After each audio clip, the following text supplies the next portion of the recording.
नमस्कार, कल्पना voice channel में आप सभी का स्वागत है। आज की हमारी कहानी है बेस्वाद रिश्ते।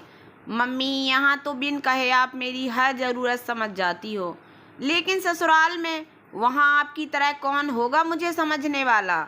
मेरी लाडो, वहाँ है ना तेरी सासू माँ, उनसे कहना अपने मन की हर बात, वह रखेगी तुम्हारी हर ज़रूरत का ध्यान, क्योंकि सास भी तो माँ जैसी होती है। दूर क्यों जाती है? अपनी दादी को देखा था ना तूने, एक माँ की तरह हमेशा उन्होंने मेरी तेरी मम्मी का ध्यान रखा है। कोई अनजान तो बता ही नहीं सकता वह मेरी सास है। यह तो है मम्मी, सच में आप कितनी लक्की थी जो आपको दादी जैसी सासू माँ मिली। काश मुझे भी उनके जैसी ही सास मिलेगी मेरी लाडो, मिलेगी। बस तुम ससुराल में जाकर हर रिश्ते को दिल से अपनाना, फिर देखना कुछ ही दिनों में तुम सबको भूल जाएगी। सुहानी की मम्मी उसके सिर पर हाथ रखते हुए बोली, आप अपने मायके को भूली आज तक? फिर आपने कैसे सोच लिया कि मैं आप लोगों को भूल जाऊंगी? कहते हुए सुहानी अपनी मम्मी के गले लग गई। बचपन से ही वह जिस माहौल में पली बड़ी थी, वहाँ हर रिश्ते को मान सम्मान की नज़रों से देखा जाता था। उसकी मम्मी और बुआ में तो सहेलियों की तरह बनती थी, क्योंकि दादी भी तो उसकी मम्मी को अपनी बेटी ही मानती। जब भी चाचा का परिवार छुट्टियां या शादियों में मिलता, घर में महफल सी सज जाती। मम्मी और चाची तो कई महीनों से जुड़ी बातों का खजाना लेकर बैठ जाती, और उनकी बातों में कब खाना कब बनकर खाम हो जाता पता ही नहीं चलता था। चाची उनके घर आती या मम्मी वहां जाती तो दोनों ही एक दूसरे का हाथ बटाने में पीछे न हटती। पापा और चाचा भी जितनी हो सकते मदद करवाते, और समय मिलते ही बुआ के साथ बचपन के किस्से ताज़ा करने बैठ जाती। रिश्तों की यह स्वादिष्ट खिचड़ी उसे बहुत पसंद थी। उसकी सहेलियां जहां अपनी बुआ और चाची ताई की बुराई करती ना थकती, वहीं उसके पास तो अपने रिश्तेदारों की बड़ाई के सिवा कोई बात ही नहीं रहती, क्योंकि सभी ही बहुत प्यारे थे। बुआ जितने हक से लेती उतने ही हक से बच्चों पर खर्च भी करती। यहाँ तक कि मम्मी की सालगिरह और जन्मदिन पर भी बुआ का हमेशा फ़ोन आता, और जब भी उनका आना होता, मम्मी पापा के लिए कुछ न कुछ लेकर ज़रूर आती।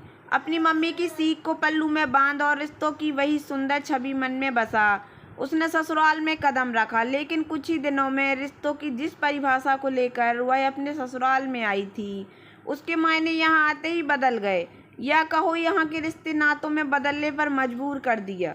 सुहानी से बड़ी दो जेठानियाँ थीं, दो एक दूसरे को नीचा दिखाने का कोई कसर न छोड़ती। उनके दोनों ही जेठ पास बैठना तो दूर, एक दूसरे से बात करके राजी ना थे। बस मतलब भर की बोलचाल थी दोनों में। दो नंदें थीं जो हर सप्ताह आकर उन तीनों पर अपने ओहदे का रौब जमाने से पीछे न रहती, और इन सब की गुरु थी उनकी सासू माँ। बड़ी जेठानी के सामने छोटी जेठानी की बुराई, और छोटी के सामने बड़ी की। खाने पीने की महंगी चीज़ों को अपने कमरे की अलमारी में रखती, और बाकी साग सब्जी दूध नाप तोल कर बहुओं को बनाने के लिए देती। सुबह उठते ही घर की बैठक की कुर्सी पर जो बैठती, तो रात को ही वहाँ से उठती।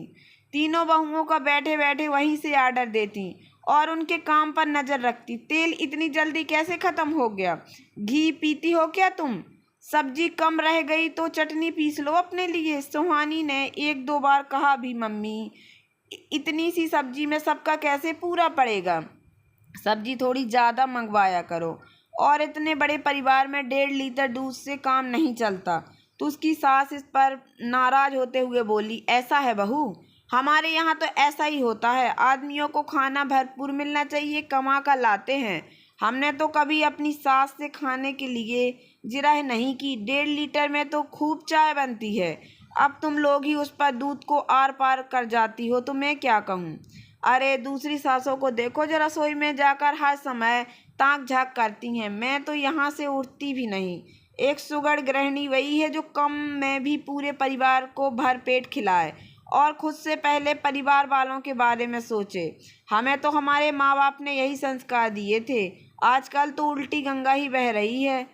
आजकल की लड़कियां परिवार से पहले अपने बारे में सोचती हैं। बहू, इस घर में रहना है तो इस घर के तौर तरीके से ही रहना होगा, वरना अपना देख लो। अपनी सास की बात सुन सुहानी की आंखें भर आती। क्या सचमुच सास माँ होती है? माँ तो अपने से पहले अपने बच्चों के बारे में सोचती है, उनकी ज़रूरतों के बारे में सोचती है, लेकिन सासू माँ तो अपने परिवार से पहले अपनी हर ज़रूरत का ध्यान रखती हैं। खुद के खाने पीने, पहनने ओढ़ने में कोई कटौती नहीं, लेकिन बहुएं भरपेट खाएं यह उन्हें हजम न था। सासू माँ के इस रवैया को देखते हुए उनकी जेठानियाँ तो बहुत पहले ही खाने में से अपना हिस्सा निकाल लेती और जो उनका मन करता अपने अपने पतियों से चुपचाप कमरे में मंगा खा लेती। लेकिन सुहानी को ऐसे चोरी छुपे खाना पसंद न था। रिश्तों की ऐसी खिचड़ी जिसमें दाल अलग, पानी अलग, एक एक दाना बिखरा हुआ, रिश्तों की ऐसी बेस्वाद खिचड़ी आखिर कोई कब तक निभाता। सुहानी की परेशानी उसका पति अच्छे से समझ रहा था। उसने एक दो बार अपनी माँ को समझाने की कोशिश भी की कि वह खर्चा ज़्यादा देने को तैयार है, लेकिन खाने पीने में कटौती ना करें। यह बात में ताने देना जरूरी तो नहीं।